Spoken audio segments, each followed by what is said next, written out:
करते हैं linear momentum क्या कहता है, सपोज करो हमारे पास एक बॉडी है, ठीक है, इसका मास m है और हमने इस पे फोर्स लगाया, इसको फेंक दिया और इसकी वेलोसिटी कुछ टाइम बाद v दिखाई दे रही है, ठीक है। अब एक बॉडी पे हमने फोर्स लगाया, बॉडी आगे मूव करके जा रही है, तो मास तो सेम रहेगा, वेलोसिटी बॉडी के अंदर आ गई, तो किसी बॉडी के अंदर कितना मोशन है, कोई बॉडी कितना मोशन पॉजेस कर रहा है अपने अंदर, या the quantity of motion contain in a body is called momentum.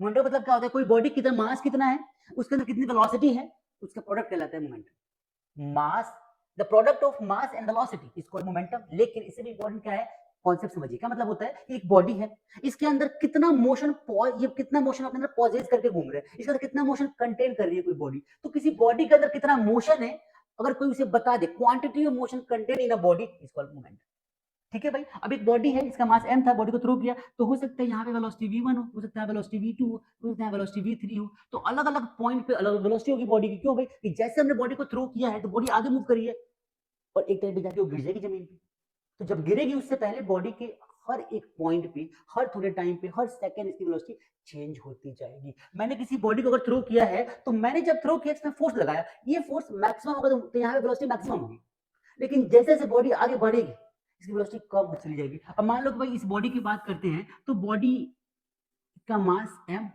और इसको थ्रो किया हमने तो वेलोसिटी यहाँ पे भी, तो यहाँ पे मास 1 है, हो सकता है यहाँ वेलोसिटी v1, ये हो सकता है यहाँ वेलोसिटी v2 हो, यहाँ वेलोसिटी v3 हो, यहाँ वेलोसिटी v4 हो, ऐसे हर जगह अलग अलग वेलोसिटी होगी, तो अलग अलग मोमेंटम भी तो होगा। क्यों भाई, क्योंकि मोमेंटम डिपेंड करता है किस पे, वेलोसिटी पे। तो मान लो यहाँ का मोमेंटम हो गया p1, यहाँ का मोमेंटम मान लिया p2, यहाँ का मोमेंटम मान लिया p3, यहाँ का मोमेंटम मान लिया p4। तो मोमेंटम क्या होता है, मोमेंटम मतलब होता है p, एक वेक्टर क्वांटिटी होती है, मास इनटू वेलोसिटी, ठीक है। तो p is equal to basically होता है mv, ये इसका कॉन्सेप्ट है, ठीक है, मास इनटू वेलोसिटी। अगर बात करते हैं इसके बेसिक पॉइंट्स की, तो बेसिक पॉइंट्स में क्या है कि रिप्रेजेंट करते हैं इसको p से, ठीक है भाई। ऐसा यूनिट जो होता है किलोग्राम मीटर पर सेकंड, कैसे आया ध्यान से देखो, तो मास का ऐसा यूनिट होता है किलोग्राम, वेलोसिटी का होता है मीटर पर सेकंड, तो किलोग्राम मीटर पर सेकंड। सीजीएस की बात करते हैं तो सीजीएस यूनिट हमारी क्या होती है, ग्राम पर सेंटीमीटर, ग्राम सेंटीमीटर पर सेकंड। एंड डायमेंशन होने की बात करें तो M L T minus 1, kilogram का एम और इसका होता है क्या लेंथ, और टी का -1, एम एल टी -1, ठीक है भाई। चलिए, it is a vector quantity, vector quantity होता है, सबसे इंपॉर्टेंट किस डायरेक्शन क्या होगा, तो डायरेक्शन वही होता है जो डायरेक्शन में वेलोसिटी होती है, जिस डायरेक्शन में हमने वेलोसिटी लगाई होती है उसी डायरेक्शन को हम डायरेक्शन ऑफ मोमेंटम भी कंसीडर करते हैं, ठीक है। यहाँ देखिए, अच्छा अगर मैं यहाँ पे बोलूँ क्या, मैं यहाँ पे बोलूँ कि चेंज इन मोमेंटम क्या होगा, चेंज इन मोमेंटम, तो क्या फॉर्मूला हो जाएगा भाई, ये हो जाएगा P2 माइनस P1, या फिर आप लिख सकते हो इसको क्या P1 माइनस P2। भाई इस पॉइंट पे मोमेंटम कितना था, इस पॉइंट पे मोमेंटम कितना हो गया, ठीक है, और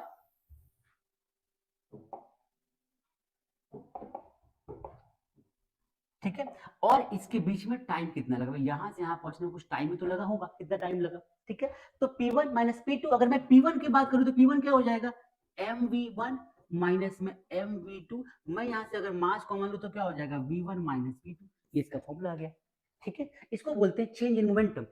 अगर मैं बोलूं कि भाई इस पॉइंट से इस पॉइंट, मान लो मैंने इस पॉइंट का नाम ले लिया A, इस पॉइंट का नाम ले लिया B, अब A से B के बीच में मोमेंटम कितना चेंज आया है, ए से बी के बीच में कितना मोमेंटम का चेंज आया मुझे निकालना, तो कैसे निकालूंगा भाई, तो इसका निकालने का तरीका क्या हो जाएगा कि मैं अगर ए से बी के बीच में कितने टाइम में कितना मोमेंटम चेंज हुआ, तो उसको बोलते हैं rate of change of momentum. ये तो क्या होगा, change in momentum.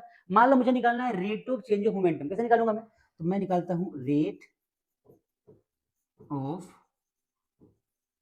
Change of momentum. मतलब क्या होता है, इसका मतलब होता है कि चेंज इन मोमेंटम, ठीक है। अच्छा चेंज इन मोमेंटम लिख सकते हैं डेल्टा, ठीक है भाई, चेंज इन मोमेंटम और कितने टाइम में हुआ, तो यहाँ पे टी लगा दिया। आई बात समझ में, चलिए भाई आगे देखो, इसको आगे लिखना हो तो कैसे लिख सकते हैं क्या कि चेंज इन मोमेंटम मतलब कि m v1 माइनस v2 और अपॉन में टी। आई बात समझ में, तो चेंज इन मोमेंटम अगर हम बात करते हैं dt अपॉन dt, तो m v1 minus v2 upon में टी इसका फॉर्मूला बन जाता है, इसको बोलते हैं rate of change in momentum. इसका मतलब क्या होता है, तो इसका मतलब ये होता है कि मान लो मेरे पास एक बॉल है, ठीक है,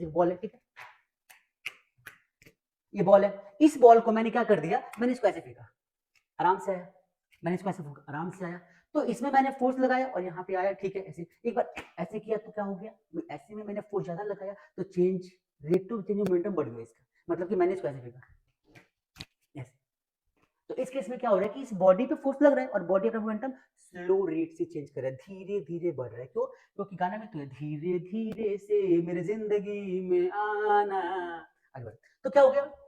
लेकिन मैं अगर rate of change of momentum की बात करूं तो दो केस समझा, तो ध्यान से समझना भाई। हमने इसको ऐसे फेंका तो इसका rate of momentum slow rate से चेंज हो रहा है, ऐसे आराम से जा रहा है। फिर ऐसे किया, ऐसे किया, तो यहाँ पे मोमेंटम का स्पीड क्या हो गया? चेंज हो गया। Rate of change of momentum बढ़ गया। कैसे? ऐसे ऐसे ऐसे।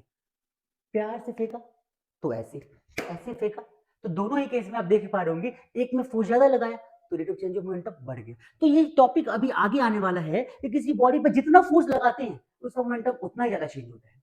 Rate of change of momentum proportional होता है किसके? अप्लाइड फोर्स के, अप्लाइड फोर्स के, जिसको बोलते हैं second law of motion. Clear होगा सबको?